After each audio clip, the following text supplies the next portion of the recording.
Well, let's try something new. I've never gone live before. I didn't plan this. So, probably not going to be a lot of traffic around here, but first and foremost, if you have any questions, if you do happen to tune in, please feel free to ask anytime. Right now, we're working in some wheat right across from the yard. So much so that we're not even using the trucks. We just got a truck parked over the auger, and I don't know if you can see in the rear view there, but Zach's just running around with a grain cart and he's just dumping straight into the truck, into the auger. My combine is being fussy today for some reason. The sensitivity on the sieves is saying we're losing a lot. We're not. I've kept on adjusting it down and down and down, and it's pretty much empty, and it's still showing some losses. Normally it doesn't do that. Come on, turn. Are you just not wanting to find your line, or what? A little bit of kosher on that side. Yeah, it just took her sweet time to get there.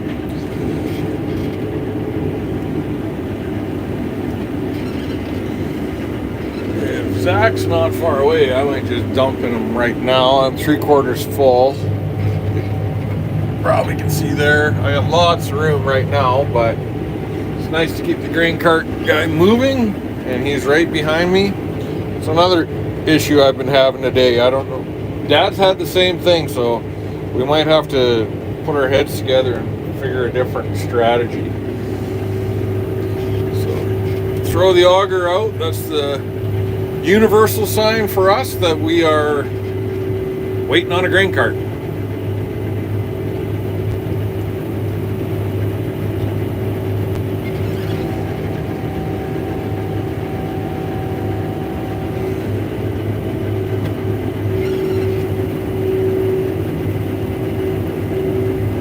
I was just about to hail him on the radio.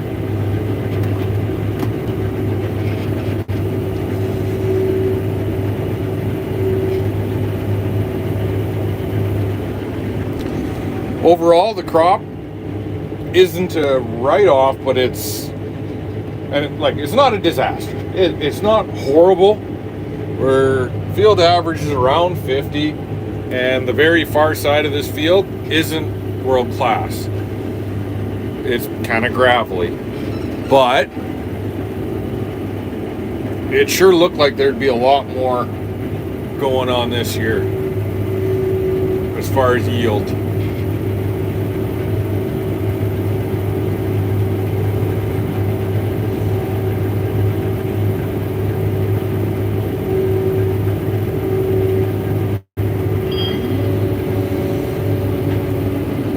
In an average year, what I'm going through right now should be doing steady 60. And, it's mid to low 30s at times. And then other times you go literally across the way where Zach is. That was running 50. You go to the other side even more, there was some 80. So, I don't know. It was that heat wave that really killed us. We had tons of moisture coming into the season. I should say into the season, but we were planting in good conditions. June was cool, but we were getting rain every 2-3 days. The crops were looking unreal, massive flag leaves. And then about July 4th or somewhere around there, we got into a heat wave of like plus 34, 35 every day for about 3 weeks. That'd be, low 90s for the Americans out there, and calm and muggy and just not good for crops when they're flowering. So we'll let Zach get out of here.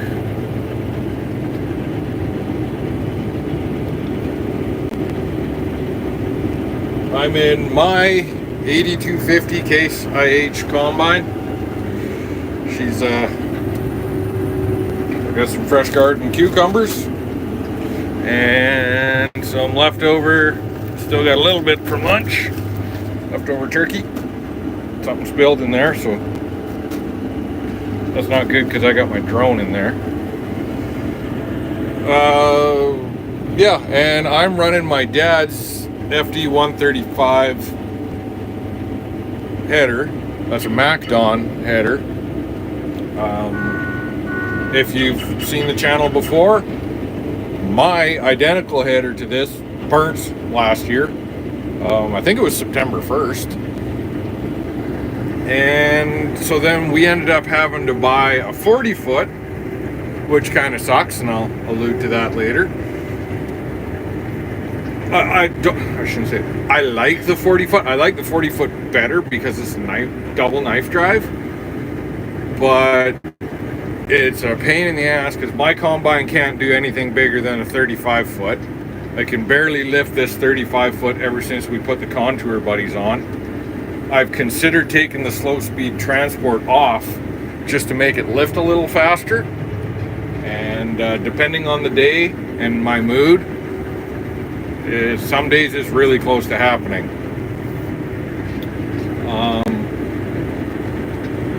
Yeah, so I don't have the lifting cylinders or the length of auger to run a 40 foot header. Dad in the 8240 does. So the header I had to buy was a 140, so a FD MacDon Flex Draper 1 series, 40 foot, double knife. This one is a 135 single knife. I was considering getting an FD2, which are really, really nice, but it's a lot of money. And then I did find the 40 foot. The kicker is that we run RTX. Oh, that's a little better there. Oh, there's Dad right there. We run RTX subscriptions, and then we set, when it was really nice because we'd both, somebody would set a line and say we're going due north. Let's see what kind of line I'm on right there. I might just wait till I'm past Zach to make sure. Whoops, wrong button. So straight north here, or south, sorry. Yeah, one guy would set a line going north-south, and the other would just go and hang his header to the side, match it, set the heading, and we'd be good all field. We could have the combines Christ a quarter mile apart, work their way back, and you'd have a perfect leftover. Well, now often we get a 5 foot or a 10 foot leftover chunk. That looks a bit heavier. Let's see how we're doing. 29. Any questions at all, feel free to ask in the chat or leave me a comment.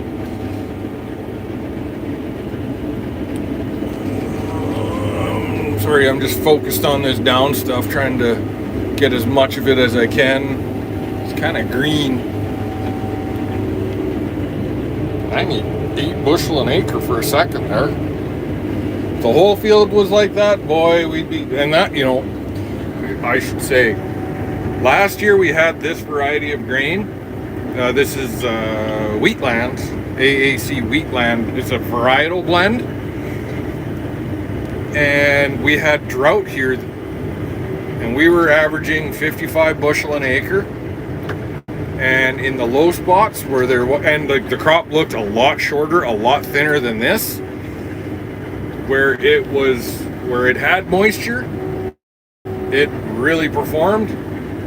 We were seeing triple digits pretty steady in the low spots. So we were quite optimistic this year, and just that heat wave just had a tough time when the crop was wanting to fill and just fizzled it up.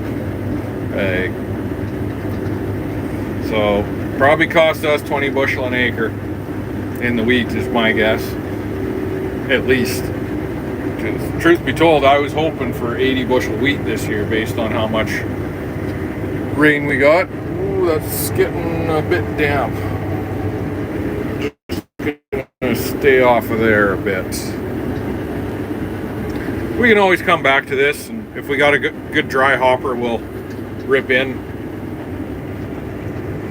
blend it off a little bit. See how close I am to a line. Ooh, pretty close. Not that it means anything. Just I like to try and leave a straight line so that you're not, yeah, the combine's gonna get squirrely on the whatever. 16, 18. This thing usually reads about 2% high in wheat and about 15, 14 seconds behind. So.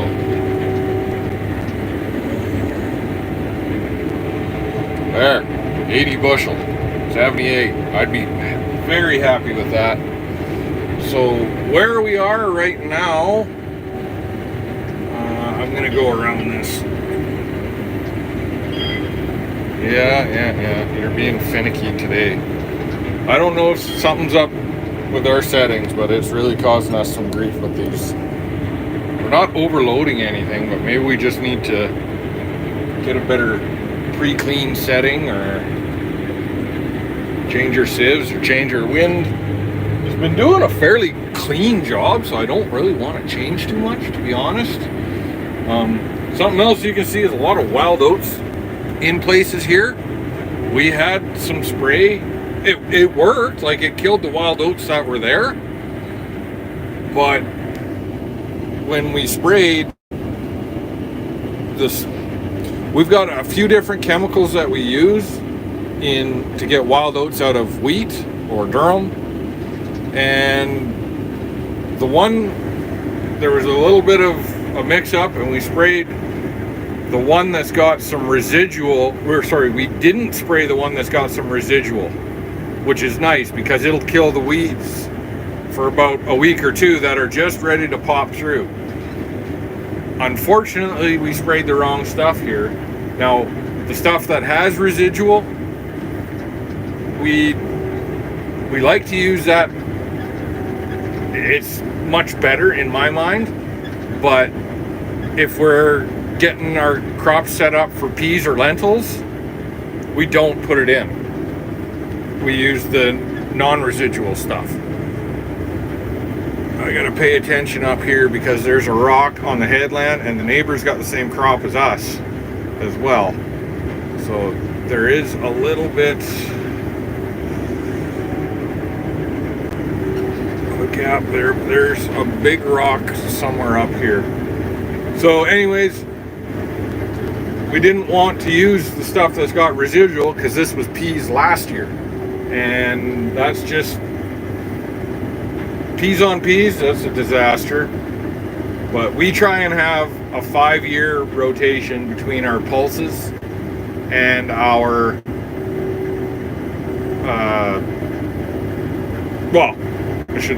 between pulses, just trying to keep the. Ooh, that looks real heavy, which is good, but also looks like it could be green. Yeah, just trying to keep the disease out of it, in particular the soil-borne diseases, such as Aphanomyces, Ascochyta. There's another one. They're kind of root rots, and they take forever to get out of the soil. And it seems like we're just stretching it out. I would love to do pulses probably every 3rd year, but just the crops aren't. The risk of having one of those debilitating diseases and having massive yield loss is pretty high. We are not, they call it dry land because we're not irrigated out here, but we tend to get a fair amount of moisture where we are. We're kind of in a little bit of a Goldilocks zone, which is nice. But it makes it a lot tougher to have lentils or peas. Or I wouldn't even dream of growing chickpeas out here. I've talked to a few guys that have done that. Not here, but out west. And they're like, yeah, there's just disease on disease. You gotta manage it pretty good.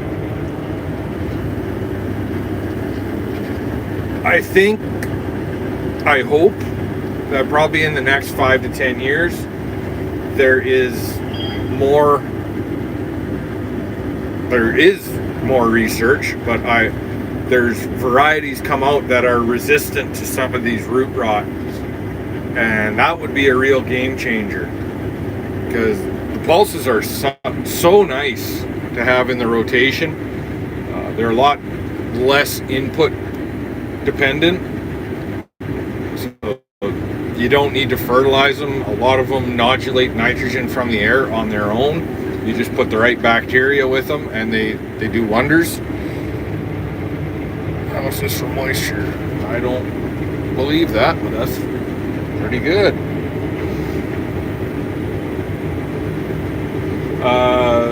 What was I talking about? Oh, and it's really nice because you get different mode of action chemicals in there to really clean things up.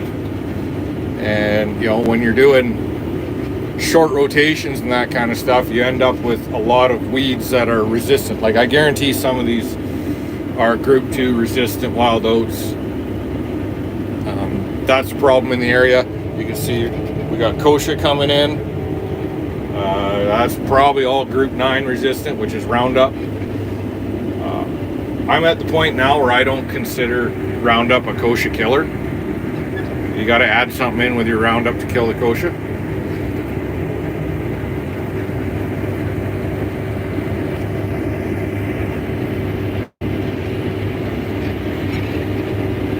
Yes, this right here is what it should be in my mind. Like we're seeing, oops, good. This looks like a 65 bushel crop right here. And I'm not surprised that it's a little heavier. Actually, more often than not, it's a little lighter along here because this can be very wet. But the right conditions, and you know, it did pretty well. What am I doing?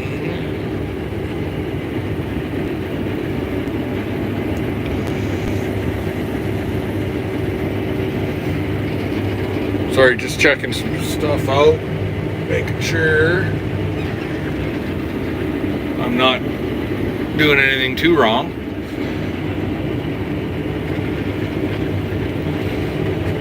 You can see the farm off in the distance there. She sure looks different with those big bins. I wish, you know, I was trying to get them up earlier. There was some business dealings that had to happen, but I would have loved to have it 3 years earlier when the price of steel and concrete was lower and interest rates were lower, but sometimes that's just the way things go. My hopes are to have another row of the bins just on the backside. That would be fantastic. That would give us pretty much the ability to have everything in 2 locations. Well, 3, including we have some smaller bins. We have 44,000 bushels of storage at what we call it the airport. It's just right adjacent to the airport in Carlisle. And between here, the airport, and down at Wordsworth at my uncle's place, we would have more than enough storage for an average year. The problem we have right now with the big ones is like, well, we got to fill it, because we can't afford to throw 20,000 bushels in a 31,000 bushel bin right now. So trying to plan things out. Hopefully we still have 4 grain bags, which would be about, again, that 44,000 bushels of storage. Hopefully we need it. These numbers probably won't. I've got some disease in my canola down south, some sclerotinia. Didn't get a chance to spray it. we were actually out here spraying wheat over the weekend. We looked at it, the canola on the Friday. Said, yeah, we should have 3 or 4 days because it was just starting to bloom. Optimal timing is less than 50%, just less than 50% flower on canola for the fungicide. And we've always heard, yeah, anywhere 10-15% per day. So we're sitting there going, yeah, we should have 3 to 4 days. And we were spraying wheat around here. You good, Devin? Yeah, I'll be good. I should make it back. I only have 480 bushels, so you gonna just come here now?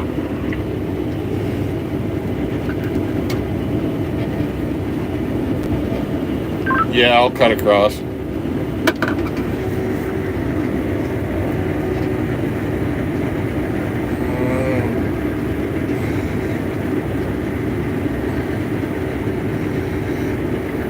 Get this. What was I saying? Oh, so we had a bunch of. You cut your lawn too, just way out there in the middle. Well, if the neighbor makes me, then yeah, I got it. That's how my neighbor cuts it, just road gear, you know, everywhere. I've seen you cut your lawn. Buddy, you see that? It's tight.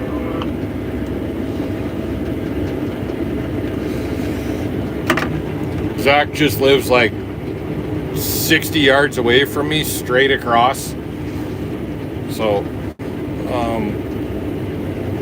God, what was it? Oh, okay. So we were spraying wheat here, and then kind of there was a couple times at night we were just like, oh well, this canola's getting close because we had some.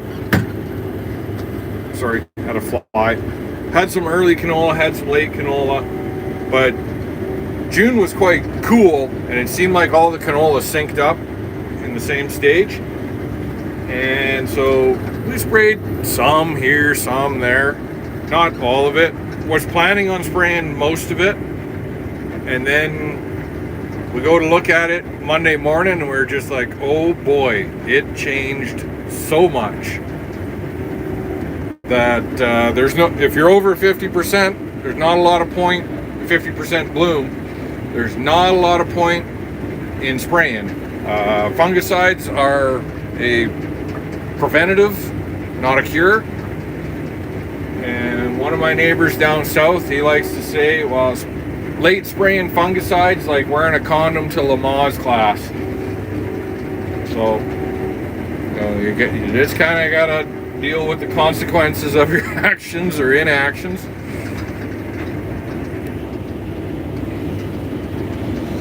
Oh, I hate going directly across the stubble with the contour buddies too.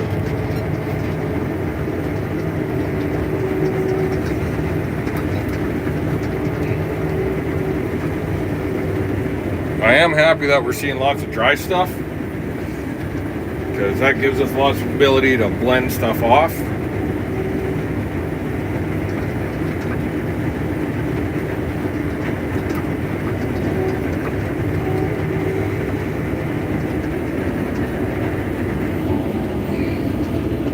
Yeah, 75% now. It would have been close to make it back.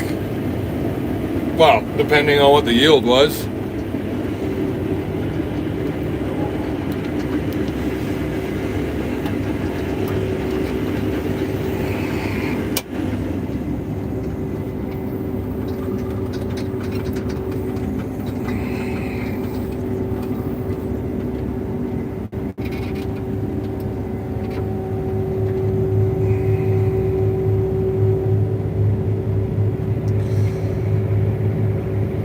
My combine's always had a tiny bit of a shudder from the shaker decks, like the sieves. We've tried a bunch of stuff to fix it, and we cannot. We, as in me and Dad, not having the mechanics out here and throwing parts at it. So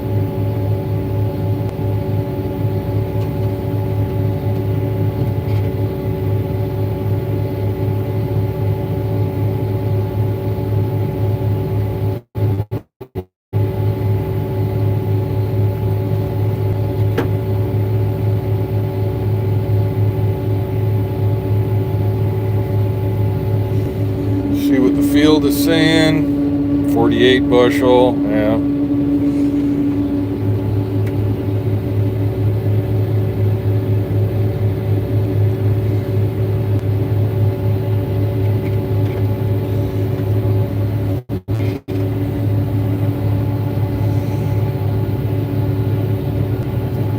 Put a good jag on there.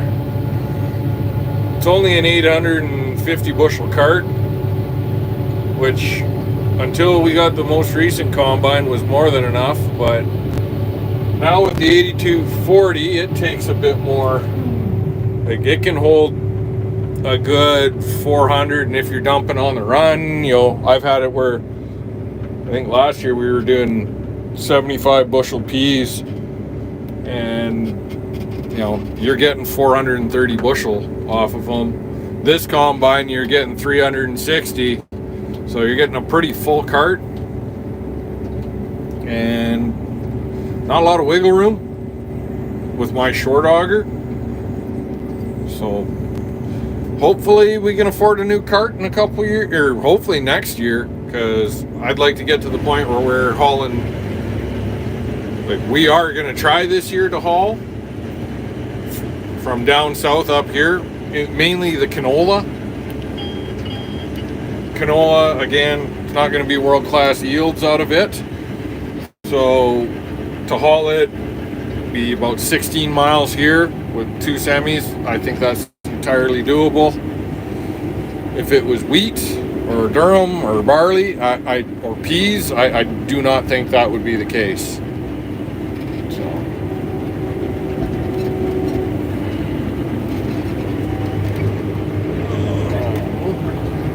If you're posting questions, I'm sorry.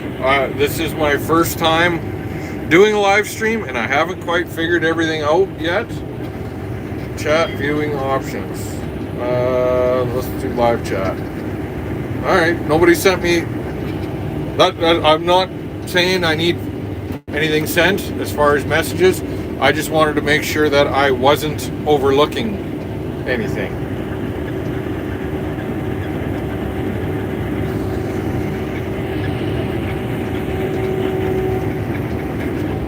Oh, this tailings volume alarm really kind of boiling my blood.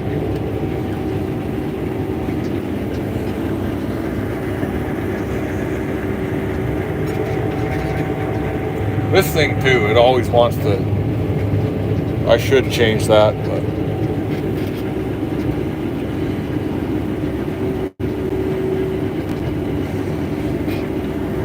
now hopefully in the next, depending on how fast Zach drives, we'll be able to see him take the grain that I just harvested here, put it in him, and we're going to put it in that bin. Come on, Zach. There you go. Well, you're not even out of the field yet. I don't know how well that's going to work.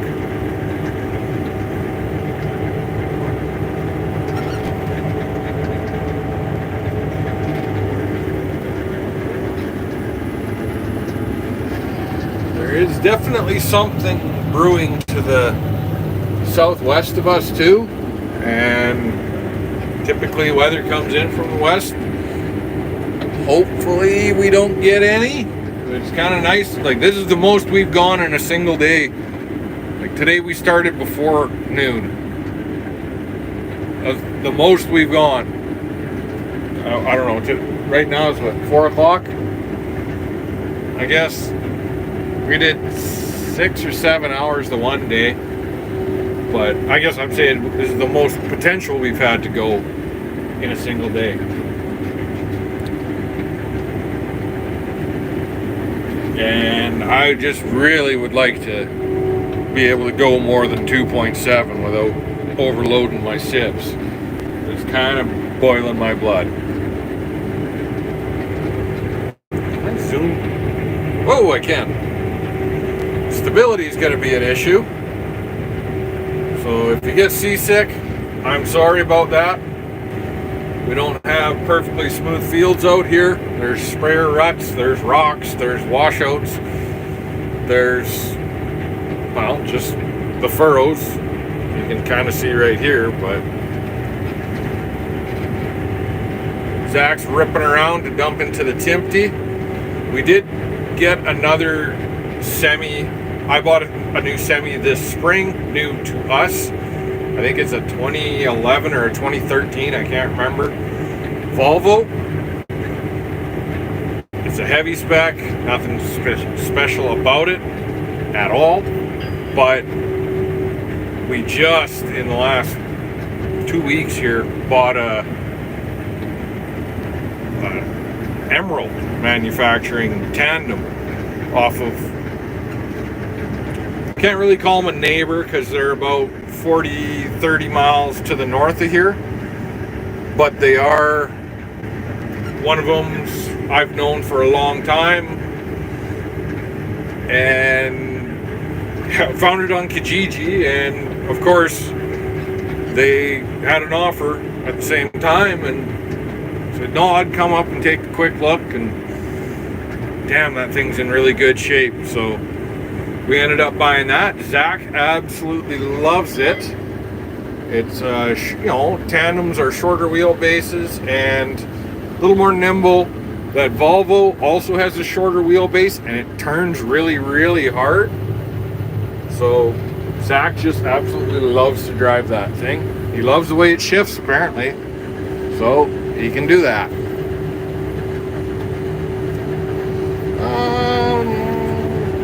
Yeah, I just dumped. I'm going to go around this way. We'll get back to where I left off. We'll see how things look. Hopefully they keep on getting a little bit better as we go that way. You know, I started this morning and it was averaging 38 bushel. Whoa, I'm way in still. On the climate field view here, it was averaging 38 on the field. And it's just steadily climbed up, which is nice, but I would like it to be much higher than it is. But I think there's going to be a lot of that across Western Canada. And probably even parts of the US too, where people are thinking some massive yields, where it's whether it's the USDA or Pro Farmer, whatever the Canadian version is. I think that 3 weeks of extreme heat really took a lot of bushels out of Western Canada and the US. So hopefully we see prices respond to that. However, now we've got this railroad debacle going on in Canada.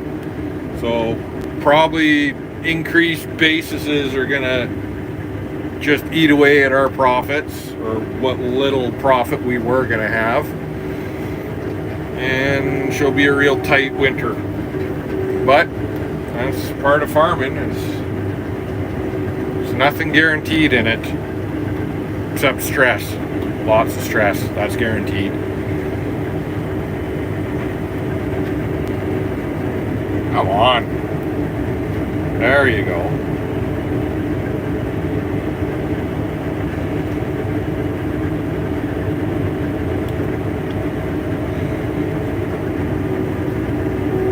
This down stuff has been really good in places, and other places it's just been ho-hum. That one's, well, we'll wait for about 10 seconds to see what the yield is. It's about how long it takes to get a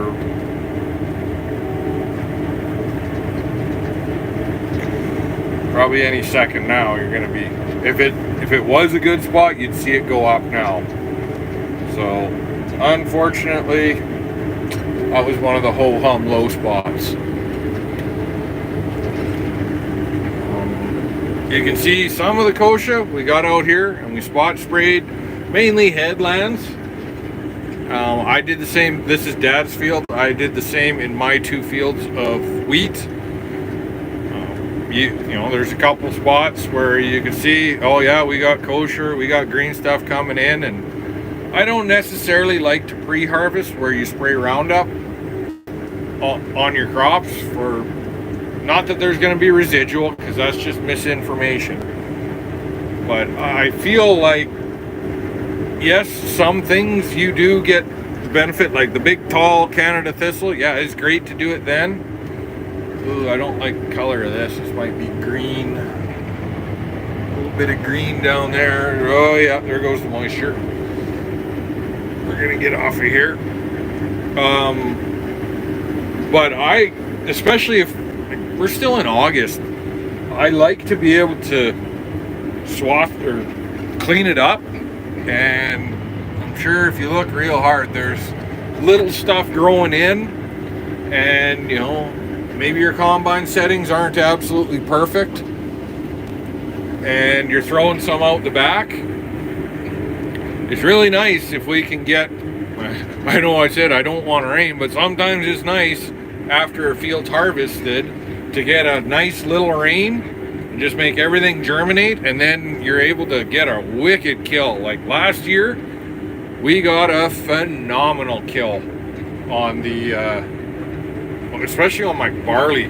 We had tons of thin little stuff coming out the back, because, well, you could only do so much. A lot of, like, because it was so hot, so dry, a lot of the barley didn't fill. But apparently they were still viable seeds that were just getting blown out in the chaff. And we were only, I threw pans out there, it was less than a bushel an acre, and that place looked green. And then I sprayed it, and it looked yellow, and then brown, and yeah. It was almost not worth spraying this spring, because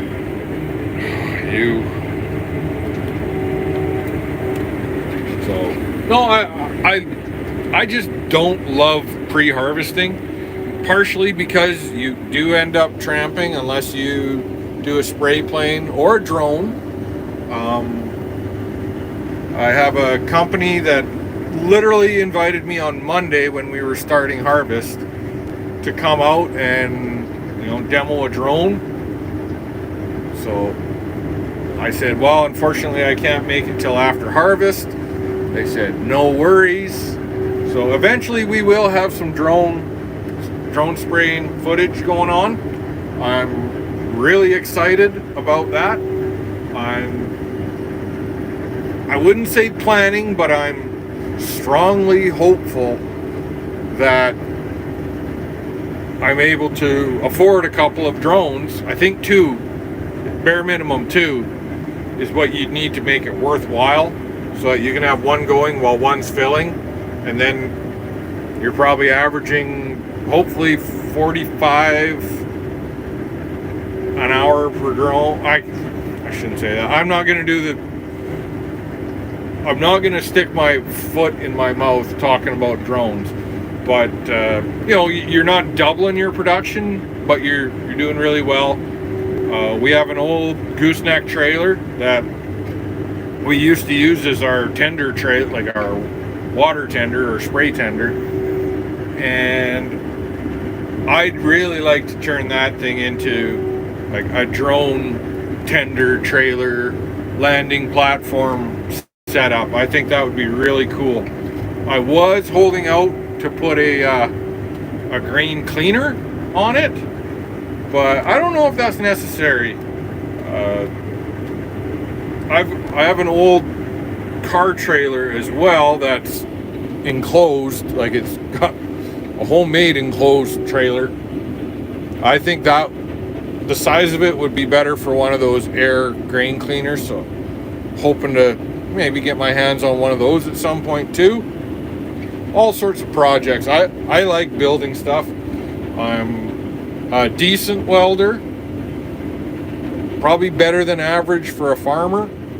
I used to build fertilizer plants, so I can weld structural and stainless, and I can MIG, I can stick.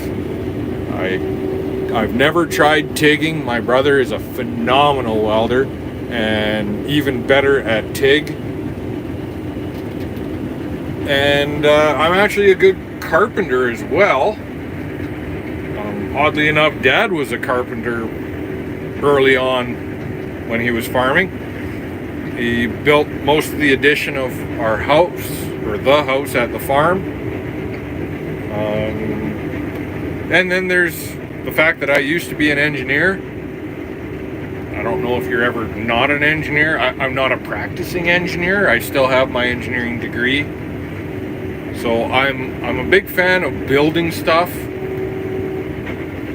and designing it and trying to optimize stuff. And I've got some, we'll call it, I like to call it Imagineering, but ideas drafted up in my head on how I'm gonna design stuff and build it and make it look good or function. And I've got a pretty cool idea for that trailer. I think it'll work really well. Again, if we end up being able to afford a drone or two. Well, I should say 2 or 3. I'm not going to buy a drone. I'm going to buy 2 minimum. If you're a longtime follower of the channel, first of all, thank you. And second of all, this dugout, this is the first time I've been by this dugout since they dug it last year. It is deep. It's like 40 something feet deep. They went as far down as they could. They hit this blue clay and it's pretty gummy stuff. But then they just kept on working it out and out and out. They dug this out to build up the road right behind me. So that was a major improvement of how things were going around here, because our road was getting pretty washed and worn out down to the rock bed, cobble kind of thing that was under, and yeah, it wasn't much fun. It also wasn't much fun to be harvesting around that construction, but luckily the construction guys were awesome to work around.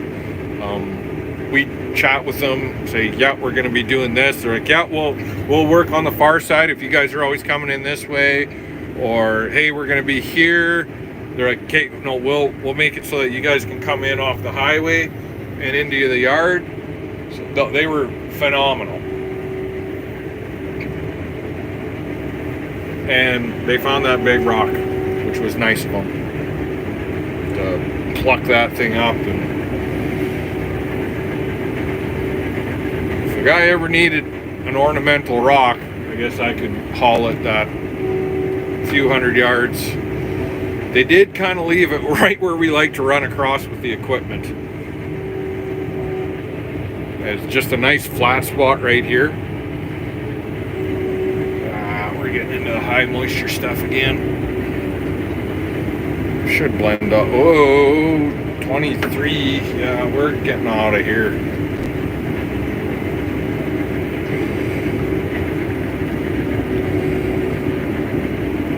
Oh, luckily, most of what I had done before was nice and dry.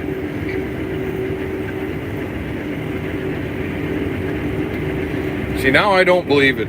Yeah, you should be way down. No, I don't buy it. I've been having issues with it all day. A couple times it went high and it stayed high. And like I was going right beside Dad.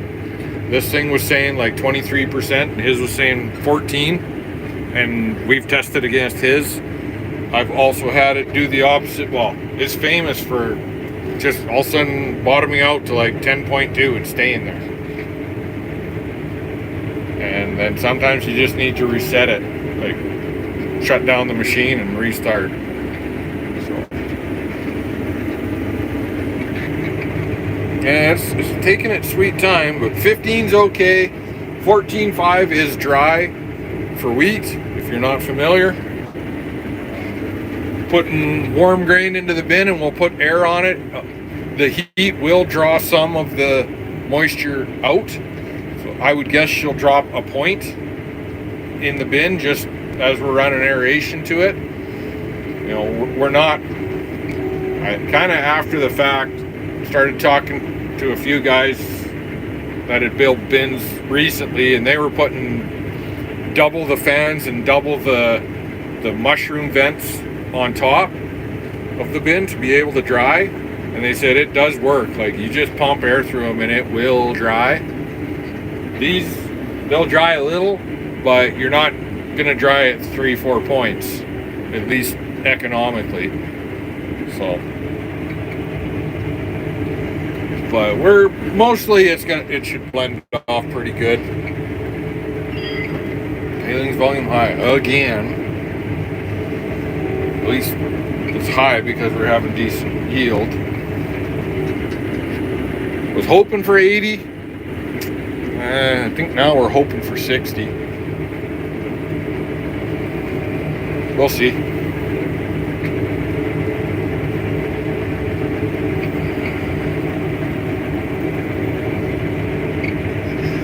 and get this back on that. Dad'll wonder what the hell I was smoking when I cut across here, but oh well. We'll blame Zach. It's always the grain cart driver's fault.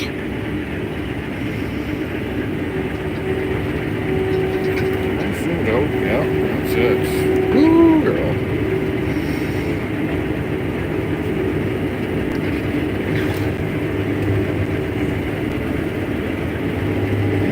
I don't know. You can definitely see the clouds are kind of building there, but it doesn't look that serious. Like, it doesn't look as bad as it looked on the radar. Famous last words, because I really shouldn't say something like that, because we got lucky the other day. On Thursday, there was a real nasty storm that went like Regina, kind of around Weyburn, dumped some pretty big hail, and you could just see the system coming right for us. It was a big long streak, and it was kind of curling, and oh boy, did we have a light show and noise. I must have woke up. Usually I can sleep through a that's a tongue twister. Usually I sleep when there's thunder and lightning. I didn't sleep well that night. Not because of stress or anything. There was some boomers and some good flashes of light.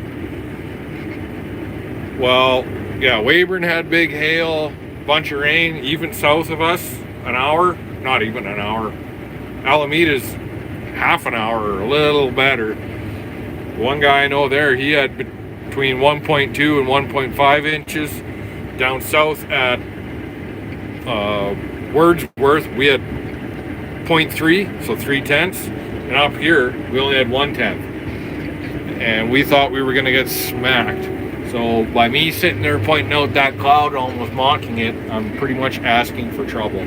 So I take it back. 3/4, that's okay. That's not.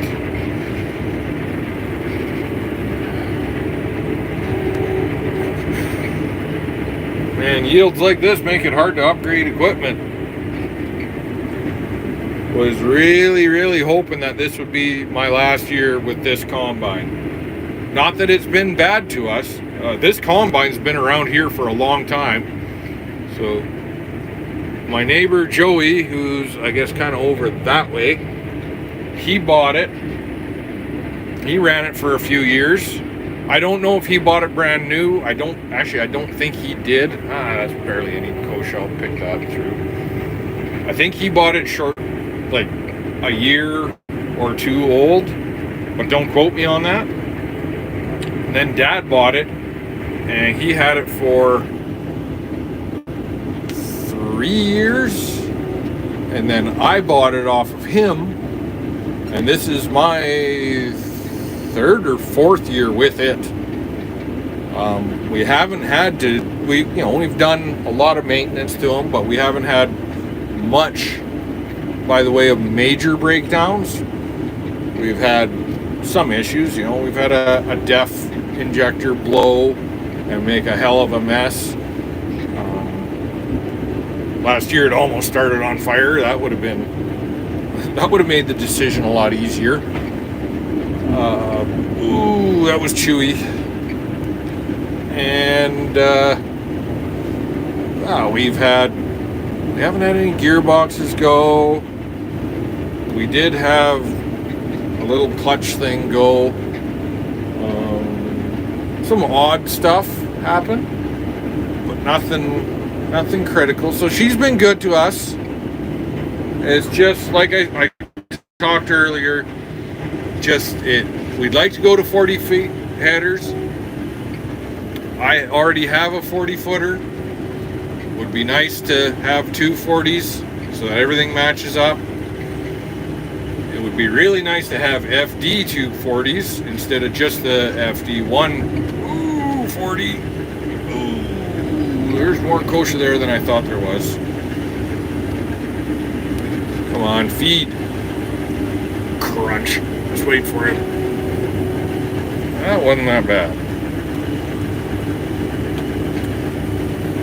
But, you know, he needs this guy.